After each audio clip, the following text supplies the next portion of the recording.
Sehingga memang acara yang pernah dilakukan oleh pihak PDAM pada waktu itu baru pada tahap konsultasi dengan kementerian, dengan gubernur, dan sosialisasi kepada pemuka-pemuka masyarakat untuk menyampaikan wacana kenaikan tersebut. Tetapi kami sebagai kepala daerah belum mengclosingkan apa yang diwacanakan oleh direktur PDAM tersebut. Sehingga untuk saat ini kami berusaha untuk mempertahankan pembayaran PDAM. Jadi masyarakat jangan khawatir, kami akan berusaha. Dan memang sebenarnya ketika kita tidak lakukan kenaikan harga pembayaran PDAM, ada beberapa sanksi-sanksi yang akan kita dapatkan. Yang pertama adalah kita dianggap tidak bisa mengelola perusahaan, karena ini kan bisnis. Namanya perusahaan pasti ingin meningkatkan bisnisnya seperti itu. Tetapi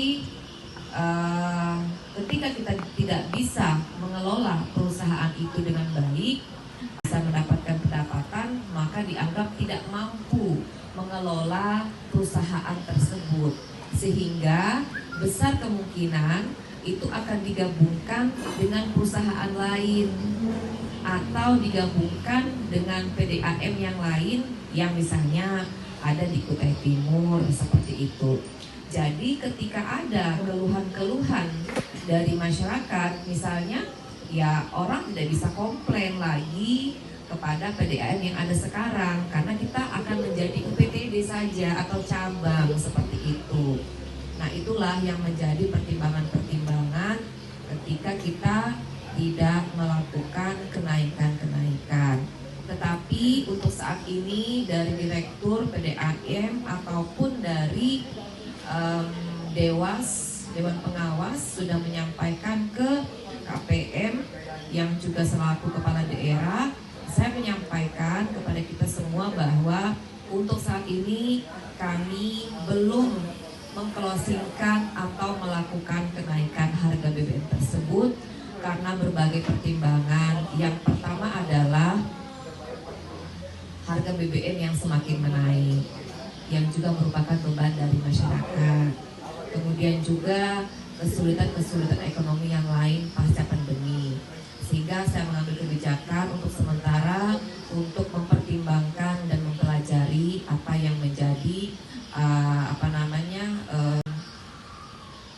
instruksi dari menteri dan gubernur seperti itu.